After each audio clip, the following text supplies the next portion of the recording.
그 추석날 식탁 위에 놓인 송편 냄새가 코를 찔렀다. 가족들이 모인 자리였다. 아버지는 막걸리 잔을 기울이며 나를 바라보았다. 눈빛이 이미 취해 있었다. 민서가, 너는 정말 실패작이구나. 아버지의 목소리가 방 안을 울렸다.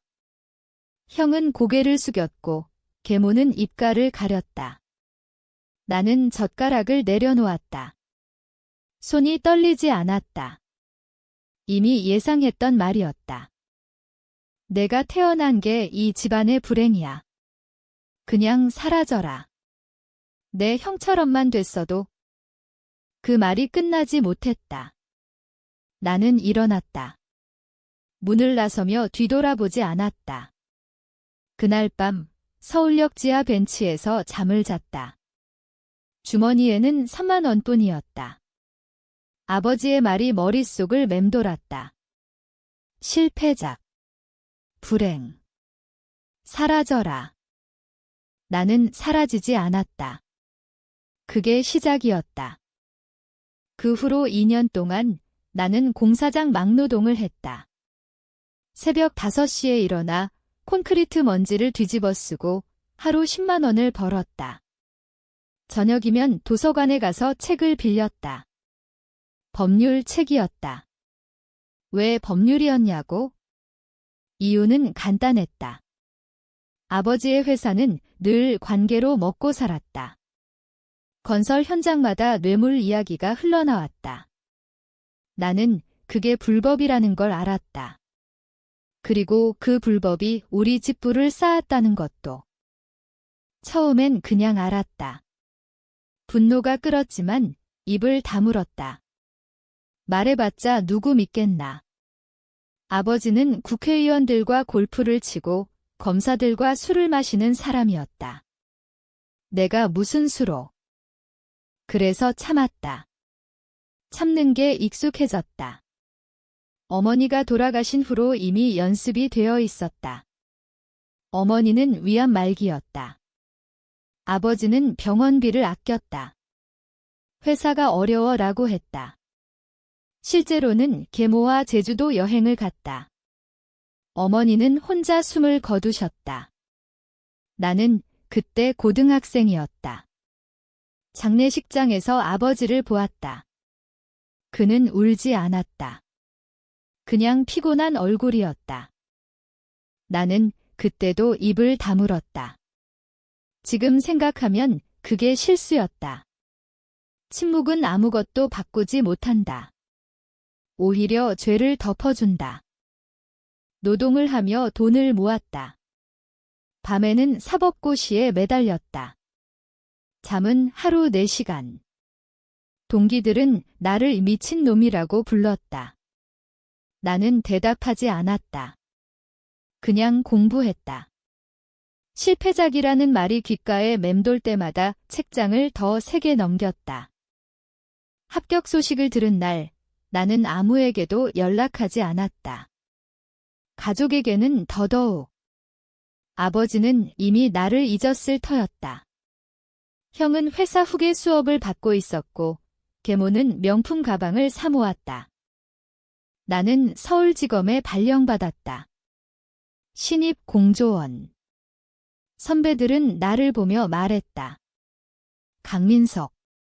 집안 좋다는데 왜 이렇게 눈빛이 차가워? 나는 웃었다. 웃는 게 익숙하지 않았다. 입꼬리만 올렸다. 그때부터 관찰이 시작됐다. 아버지의 회사, 강성건설. 뉴스에 자주 나왔다. 대규모 아파트 재개발 수주. 항상 경쟁사를 제쳤다. 어떻게? 나는 알았다. 옛 동료들이 아직 공사장에 있었다. 그들은 여전히 내게 술을 사주었다. 너 아버지 회사 또 대박 났다더라. 나는 고개를 끄덕였다. 그리고 물었다. 어떻게 따냈대? 대답은 늘 비슷했다. 글쎄 윗선이. 나는 메모했다. 아주 작은 노트에. 아무도 보지 못하게. 검찰 생활은 예상대로 냉혹했다. 하루 14시간 근무. 주말도 없었다. 사건을 파헤치다 보면 사람들의 더러운 속내가 훤히 보였다. 뇌물, 횡령, 증거인멸. 다 비슷했다. 아버지의 회사도 언젠가 여기로 올 거라고 생각했다. 하지만 기다림은 길었다. 3년 차가 되던 해 나는 특수부로 옮겼다. 건설비리 전문팀 선배가 말했다. 여기 들어오면 가족도 없다. 나는 웃었다. 이미 가족은 없었다. 그해 여름 강성건설이 서울 강남 재개발 사업을 따냈다. 3조 원 규모. 뉴스에서 아버지가 인터뷰하는 걸 봤다. 미소가 여전했다. 국민주거 안정을 위해 최선을 다하겠습니다. 카메라 플래시가 터졌다. 나는 TV를 껐다. 속이 울렁거렸다. 그 사업, 내가 아는 공사장 동료가 말했다. 현금이 많이 돌았대. 나는 다시 노트를 펼쳤다. 메모를 추가했다. 관찰은 체계적이 되었다. 퇴근 후 나는 혼자 자료를 모았다. 공식 자료는 아니었다. 익명 제보, 옛 동료들, 인터넷 커뮤니티. 조각들을 맞췄다. 강성건설은 10년 넘게 공공사업을 따내며 뇌물을 썼다. 증거는 없었다. 아직은. 나는 기다렸다. 섣부른 행동은 패배를 부른다. 아버지는 바보가 아니었다. 증거를 남기지 않았다. 중간 하청업체를 통해 돈을 돌렸다. 검사 출신 변호사를 고문으로 뒀다. 나는 그걸 알았다. 그래서 더 조심했다. 그 사이 나는 승진했다. 빠르게. 상사들은 나를 차가운 칼이라고 불렀다. 감정을 배제하고 증거만 봤다. 피의자들이 울며 빌어도 흔들리지 않았다. 한 번은 피의자가 말했다. 너도 언젠가 가족 때문에 고민할 날 올 거야. 나는 대답했다. 이미 왔습니다. 밤에 혼자 있을 때면 그 추석날이 떠올랐다. 아버지의 목소리. 실패작. 나는 거울을 보았다. 눈이 점점 차가워지고 있었다. 예전에 나는 어디 갔나? 친구들은 없었다. 연애도 하지 않았다. 시간 없었다고 핑계했지만 사실은 무서웠다. 누군가를 가까이 두면 약점이 생긴다. 형이 한 번 연락했다. 5년 만이었다. 민서가 아버지 건강 안 좋으셔. 한 번 와라. 나는 전화를 끊었다. 답하지 않았다. 형은 다시 걸지 않았다. 나는 계속 모았다. 하청업체 직원의 제보. 퇴사한 임원의 술자리 폭로. 은행 거래 내역 일부. 퍼즐 조각이 쌓였다. 아직 그림은 완성되지 않았다. 그러던 해 겨울, 기회가 왔다. 대규모 건설 비리 수사가 시작됐다. 여러 회사 연루. 강성건설도 이름이 올랐다. 나는 팀에 배정되지 않았다. 신청했다. 제가 담당하고 싶습니다. 상사는 눈썹을 치켜 올렸다. 왜? 나는 대답했다. 경험 많습니다. 사실은 거짓말이었다. 나는 그 회사에 대해 누구보다 알았다. 수사가 시작됐다. 압수수색.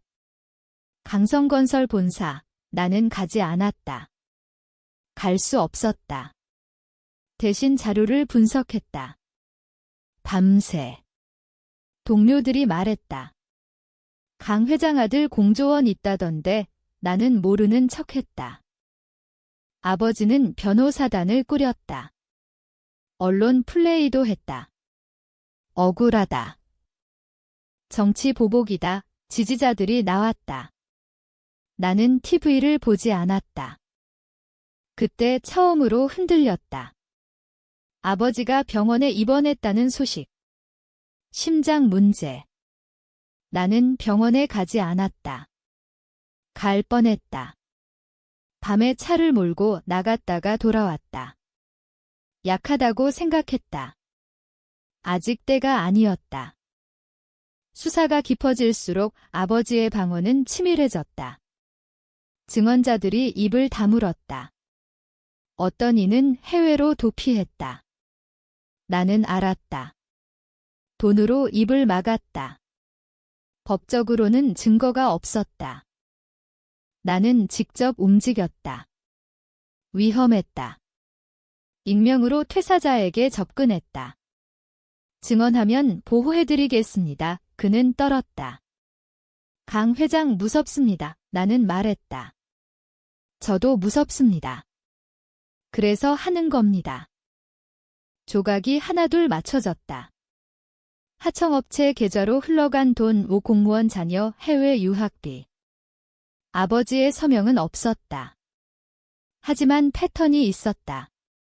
나는 그 패턴을 증거로 만들었다.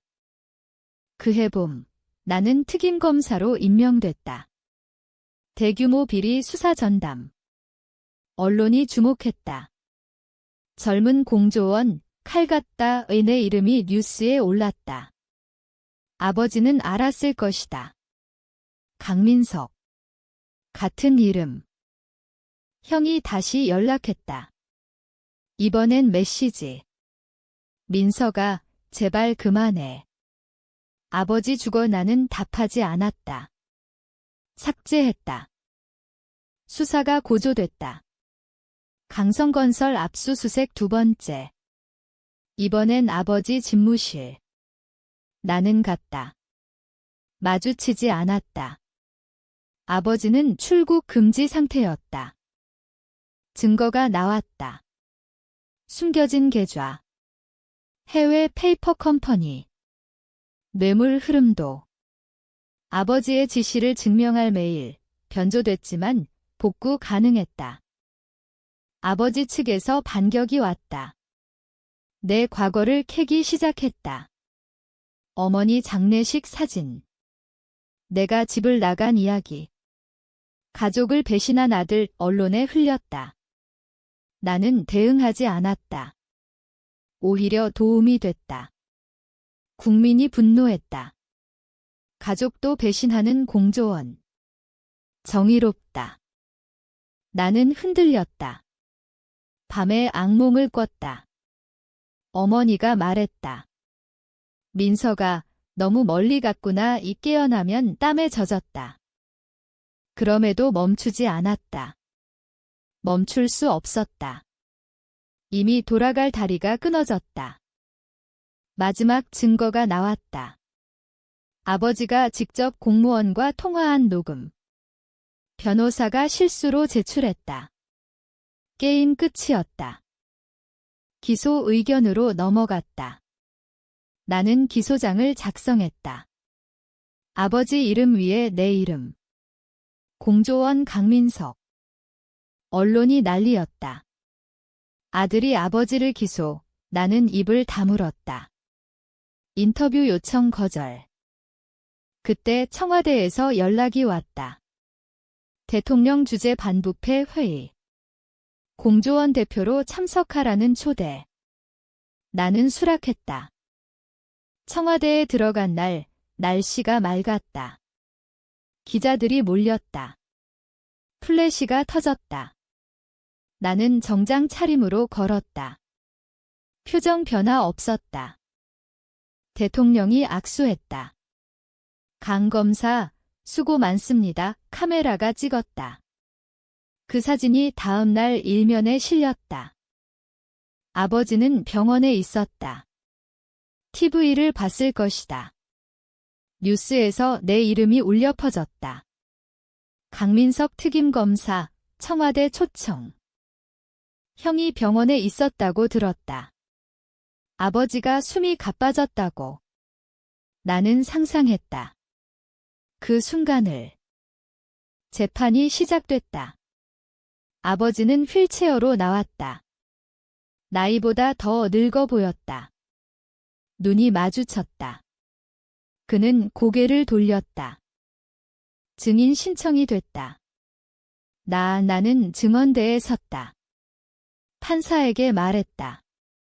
증거는 제출된 대로입니다. 아버지를 보지 않았다. 변호사가 교차 신문했다.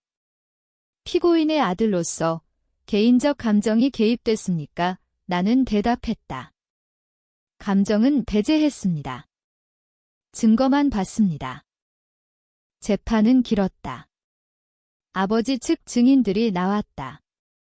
강 회장은 청렴했다. 나는 하나씩 무너뜨렸다. 증거로. 배심원 편결. 유죄. 아버지는 고개를 숙였다. 울지 않았다. 아버지답게. 형이 나를 찾아왔다. 로비에서. 민서가 이게 내가 원하던 거야. 나는 대답했다. 응. 형은 떠났다. 다시 연락하지 않았다. 아버지는 징역 12년 선고받았다. 재산 몰수. 회사 정리. 나는 승진했다. 최연소 검사장 후보. 선고 후 나는 집으로 돌아왔다. 빈 아파트. 혼자였다. TV를 켰다. 뉴스에서 아버지 얼굴이 나왔다. 수감되는 모습. 나는 술을 마셨다. 처음으로 많이 취해서 거울을 봤다. 웃는 나를 봤다. 예전에는 웃지 않았다. 다음 날 머리가 아팠다. 동료가 말했다. 강 검사장, 축하합니다. 나는 고개 끄덕였다. 아버지가 편지를 보냈다. 교도소에서. 민서가 미안하다. 나는 읽고 찢었다. 언론이 계속 썼다. 아들이 아버지를 무너뜨린 정에 드나는 인터뷰했다. 처음으로. 법은 만인에게 평등합니다. 사람들이 박수 쳤다. 나는 박수를 들었다. 속은 텅 비었다. 그 후로도 나는 일했다. 더 큰 사건들. 더 큰 권력들. 흔들리지 않았다. 밤에 가끔 그 추석날이 떠올랐다. 아버지의 목소리. 실패작. 나는 이제 성공했다. 모두가 인정했다. 하지만 거울 속 내 눈은 여전히 차가웠다. 아버지가 교도소에서 병사했다. 2년 후였다. 심장마비. 나는 장례식에 가지 않았다. 형이 연락했다. 마지막으로. 민서가 아버지 마지막 말은 내 이름이었어. 나는 전화를 끊었다. 회사 자리는 정리됐다. 빚만 남았다. 계모는 해외로 갔다. 나는 청와대 반부패 위원회 위원으로 임명됐다. 대통령이 직접 전화했다. 강 위원, 나라를 위해 수고해달라. 나는 수락했다. 가끔 질문한다. 스스로에게. 이게 정의였나, 아니면 그냥 복수였나? 대답은 없다. 대답이 필요 없다. 나는 여전히 일한다. 침묵하지 않는다. 그게 내가 된 전부다.